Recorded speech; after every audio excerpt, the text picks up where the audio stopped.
Hello, students. Welcome to class. Today, I'm going to start a very interesting chapter from your text, The First Flight. Now, this chapter is talking about a freedom struggle against apartheid in South Africa. By now, I think you all know the title of the lesson, A Long Walk to Freedom by Nelson Mandela. So, without wasting our time, let's start this very beautiful and interesting chapter in history, A Long Walk to Freedom.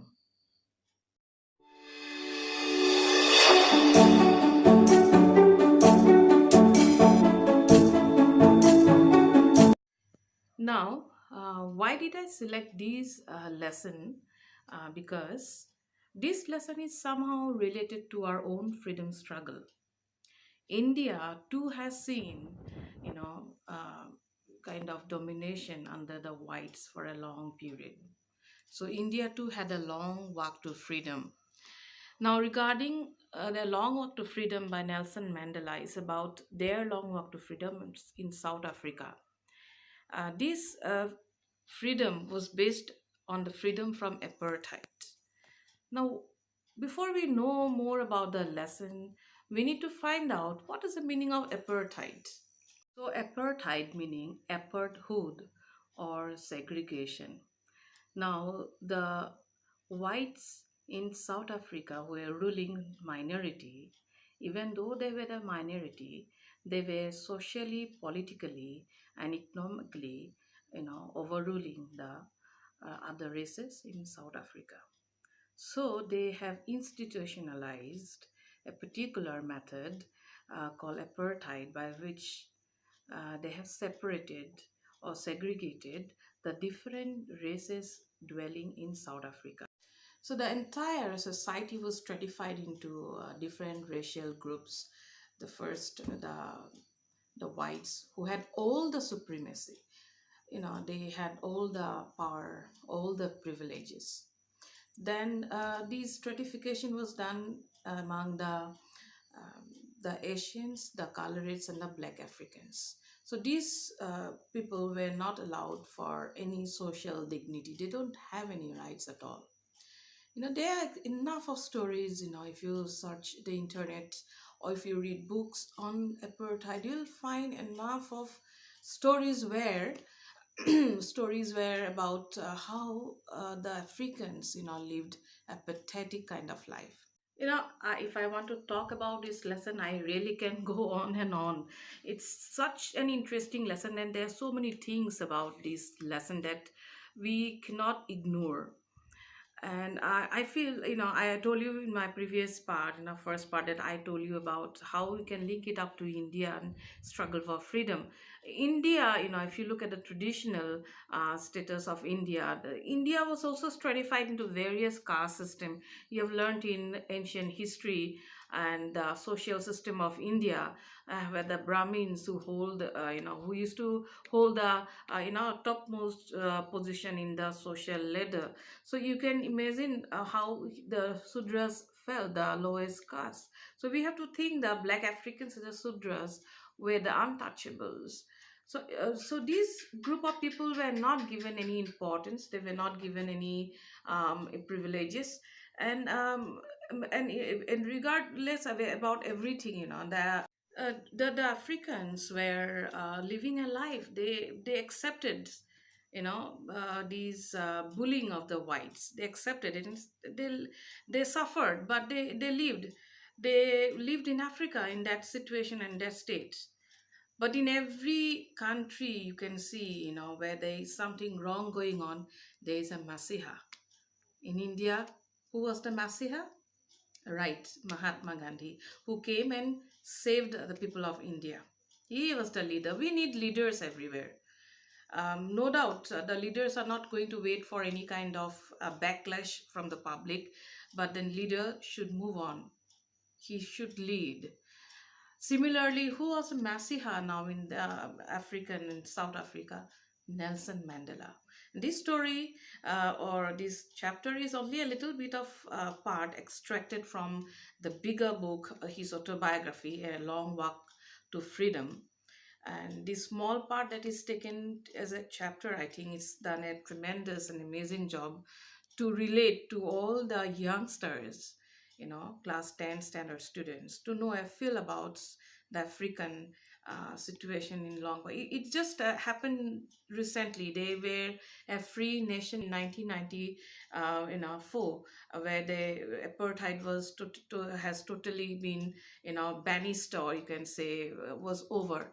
And I don't know how far it is over. Do you think in India the social stratification that was done in those ancient time is over? The Brahmins, the Kshatriyas, and all Sudras and all. I think people have yet to come go a long way. They have to forget their past and come, but it will take a long way, because they're still in a society. You see two groups of people, a positive group and a negative. Some people never accept it. They'll like to follow their old traditional roots, though even though they are negatives. However, tradition is good, but negative tradition can be harmful to a society. But anyway, I really, I was interested about leading, somehow sharing with you all something here. I found a very interesting poem in the internet. I'll just read it out to y'all.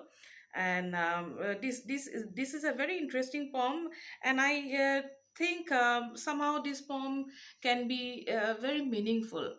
And the title of the poem is "And You Call Me Colored." When I was born, I was black, and when I was sad, I was black. When I was hot, I was black. And I'm sharing it with you in the screen. You can check it out. Just look, I'll read it out. You can check in your screen.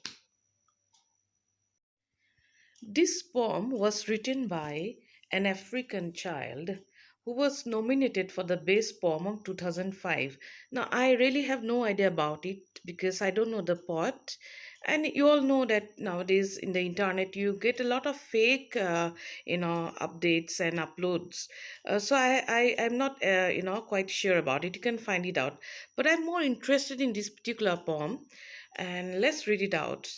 When I born, I black. When I grow up, I black. When I go to sun, I black. When I scared, I black. When I sick, I black. And and you white and you white fellas, when you born, you pink. When you grow up, you white. When you go in sun, you red. When you cold, you blue. When you scared, you yellow. When you sick, you green. When you die, you gray. And you call me colored? Isn't it interesting? You might be thinking, why am I sharing this poem? I feel every lesson can be done in a different way. I wanted you all to feel the importance of this lesson, or about the African movement or freedom movement. And you can read the lesson, you can write the question answers, and that might be over. But you have to feel the emotional part about the lesson, about the history of that time. And until you don't feel that, you won't be able to understand the lesson from the value, or from the intention why the lesson is introduced to you all. Now, every moment in history has given us a number of heroes, some sung and some unsung. At these movements, along with Nelson Mandela, there evolved a group of, you know, great leaders. Their names are a very important part of the African movement for struggle against apartheid.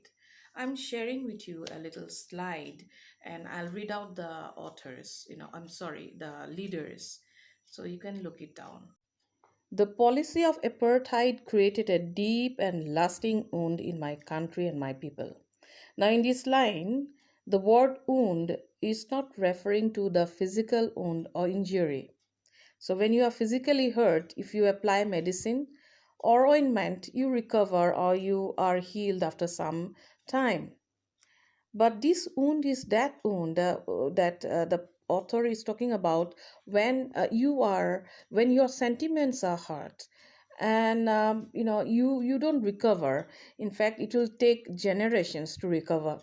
and he referred it as the profound hurt, deep hurt that is so deep that you won't be able to get rid of that wound, heal from it for a long time, and it would take decades to get over it, because they had gone through decades of oppression and brutality. And this was a great time that the Africans had to suffer. And indirectly, this great movement, or this great period of suffering, somehow had produced some of the strong people, some of the leaders. So their names are below. You can see with the images there: Oliver Tambo, the Walter Sisulu, the Chief Lutulis, the Yusuf Dados, the Bram Fishers, the Robert Subukwes of our time. And these are the extraordinary men who really had given their contribution during this great struggle for freedom. So you have seen these great men who had given their contribution in the African struggle for apartheid. And likewise in India too, there are many such heroes. You know some of them: Mangal Pandey, Jawaharlal Nehru, Lal Bahadur Shastri. So you know a range of heroes who really fought for Indian struggle for freedom. So there is a lot of common thing between both the struggle for freedom in India and their struggle for apartheid. Now, talking about struggle for freedom and apartheid, though both are different issues, but there are so many similarities, between them. And if someone calls you black, how do you feel? Girls basically are very conscious. They are conscious about their dark skin, but I'm telling you, dark skinned people are more beautiful. You shouldn't feel that you're less beautiful. People buy fairness creams. The whole market is loaded. How do you feel about it? We can have a debate on it. Do you think it's justified, by the businessmen who are taking advantage of these kind of mentality, and they're creating a business out of it? And this is deep rooted in the minds of people. Even now, I feel I am talking about a lesson, but if you talk about it in another way, our entire business, if you look at the lotions about everywhere, light skin, light fairness cream, and all these things, and people buy all this cream. They are chemically oriented cream, and they can be very dangerous to the skin. It can harm the skin, but people still buy, and they want to become fair, and they're spending a lot of money on it. And this is again a strong mentality deep rooted in our minds that we cannot get rid of it. Apartheid is there in our lives. Even now, we are the colored people. We think that to be black means it is an offense. So I want all the students to be very, very analytical in learning a lesson. It's not that you read a lesson, you write the question answers, that's all. You need to understand. You need to really, critically analyze it and relate it to your life. Look at our life. And another thing, the heroes that I'm talking about during this lockdown period, it's a time period that we can never forget in our history. I never forgot the history of African movement, because when they got their freedom, it was 1994, and I was appearing for my finals on 12th, and they're quite live on television screen. I have seen their freedom movement where Nelson Mandela had given a beautiful speech in the midst of many leaders all over the world. People came and attended it, and you read the lesson, you'll know about it. So I think there is a long way to go against caste system, against apartheid, against mentality. You cannot clean the minds of people.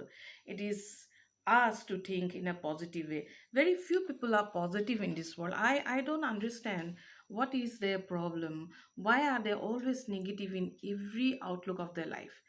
Don't we all have problems? We need to solve it in a very positive way. So thinking about positive way, I am sharing an audio that I have made for COVID-19 to stay positive. So meet you in the next class to deal with the lesson at length. Goodbye, and have a safe stay at home.